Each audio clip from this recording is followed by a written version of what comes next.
Assalamualaikum warahmatullahi wabarakatuh.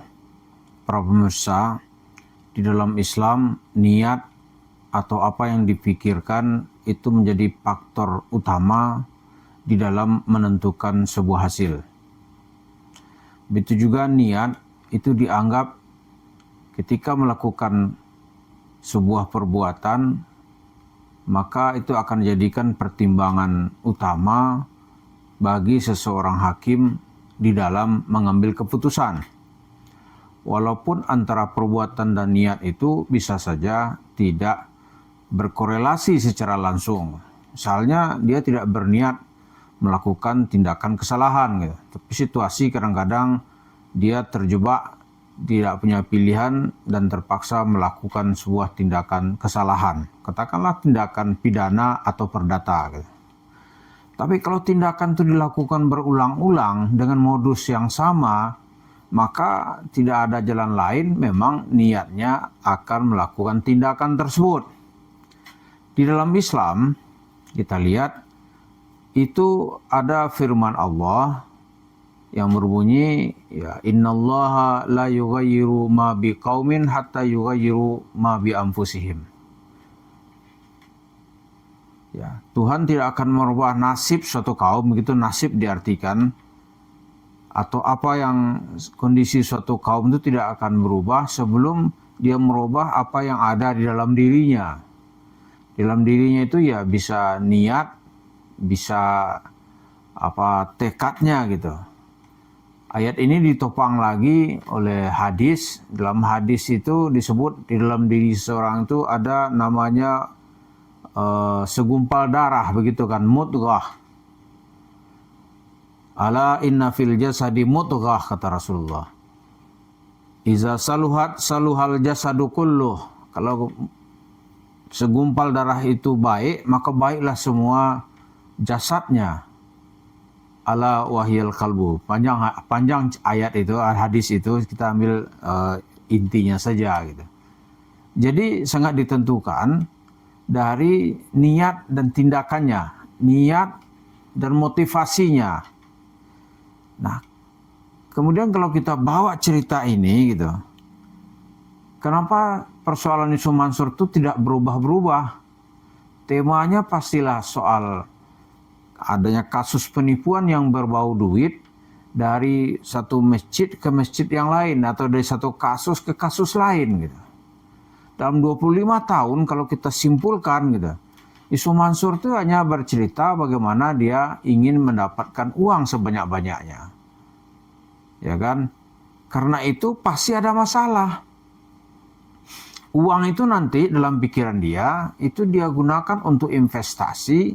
Yang terpenting diantaranya adalah warung steak and shake.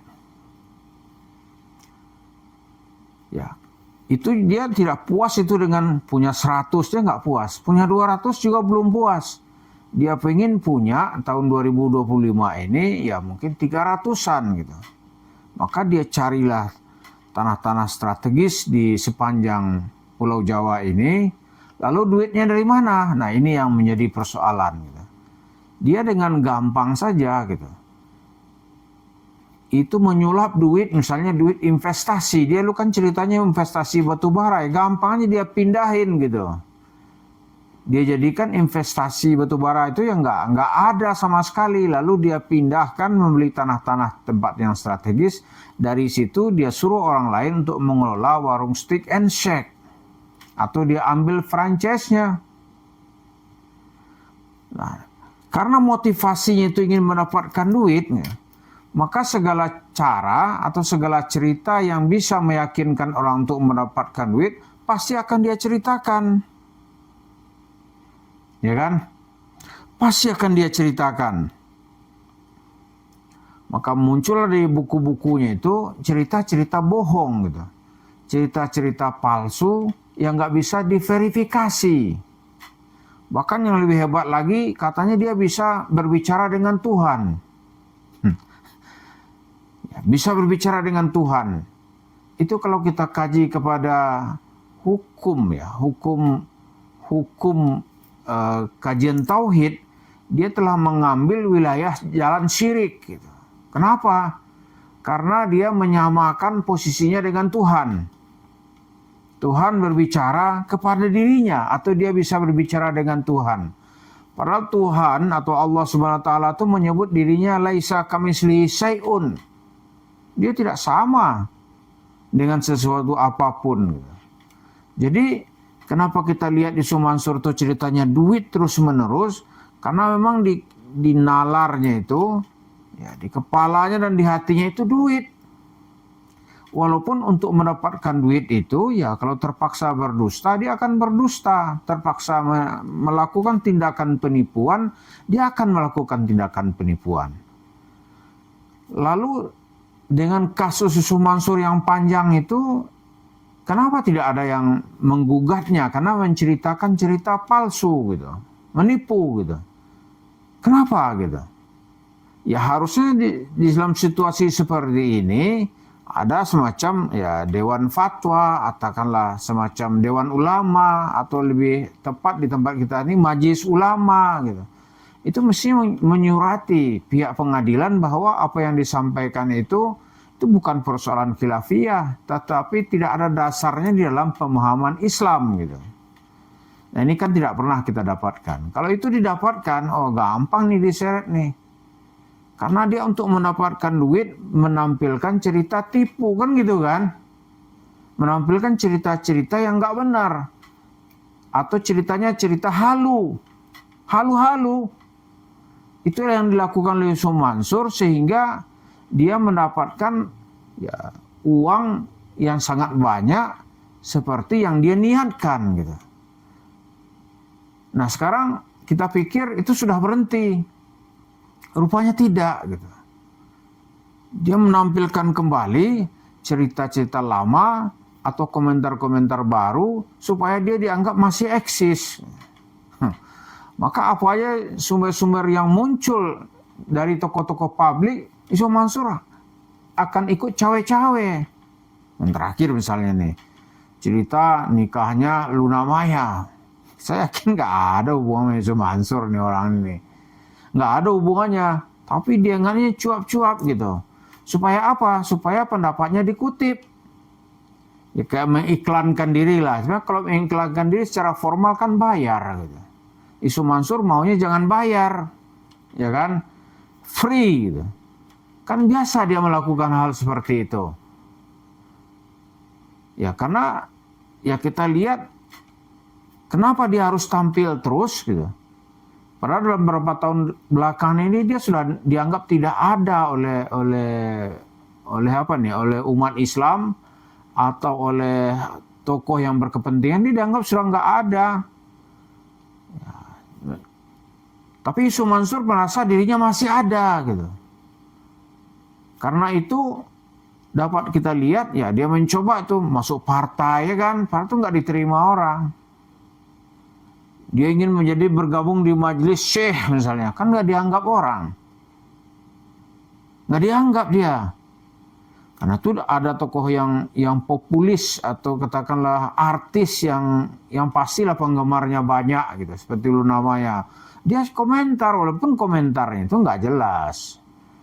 Bagi Yusuf Mansur nggak penting nggak jelas, yang penting dia berkomentar gitu, dia hadir. Supaya apa? Numpang ngetop aja. Nah, misalnya lagi itu ya dalam kasus Raffi Ahmad, bukan kasus, itu Raffi Ahmad mendapat gelar doktor gitu. Apa kepentingan Yusuf Mansur? Tapi Yusuf Mansur nggak penting itu, yang penting dia hadir memberikan komentar. Tapi kalau yang serius komentarnya dia nggak mau. Misalnya seperti kita angkat ini, kenapa ekonomi kita menjadi lesu sekarang ini gitu. Ya kan, ekonomi lesu, daya beli melemah gitu. Nah, cobalah dia komentar gitu, lalu bumbuilah dengan cerita-cerita mistik misalnya. Berani nggak dia?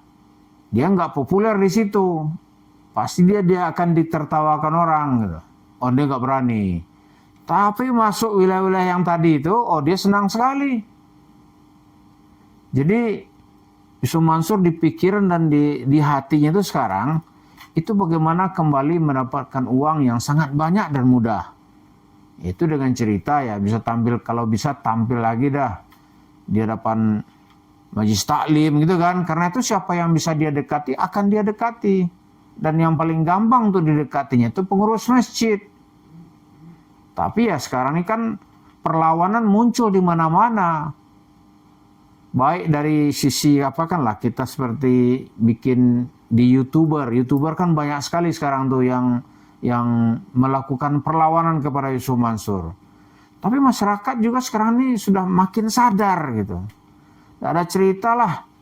Karena itu warung steak and shake itu kan digugat terus-menerus tuh. Digugat di dalam perlawanan diam gitu. Artinya apa? Orang akan memboikot warungnya itu. Ini dianggap warung hasil dari penindasan gitu. Penindasan. Dalam tanda kutip lagi besar dugaan penipuannya. Jadi uang orang ingin merubah nasib itu ditipu oleh Yusuf Mansur. Dan yang paling utama itu kan ada 250 jemaah masjid kota wisata di Cibubur itu. Nah, Yusuf Mansur ketakutan kalau mau ke sana sampai sekarang nggak berani dia. Jadi itulah yang disebut otak atau niat itu, niat, pikiran itu biasanya menjadi pertimbangan utama ketika seseorang melakukan tindakan yang dikatakan melawan hukum atau melanggar hukum. Tapi kalau terus-menerus dilakukan, maka dapat dipastikan bahwa dia sudah punya modus sendiri bagaimana untuk melakukan sebuah perbuatan. Karena itu Yusuf Mansur kita soroti, pikiran dan jiwanya itu tetap mencari duit. Dan dari dulu tuh tidak pernah berubah sejengkal pun. Karena itu apa yang dia lakukan tidak ada lain adalah ingin kembali mendapat tempat untuk mendapatkan duit. Terima kasih. Assalamualaikum warahmatullahi wabarakatuh.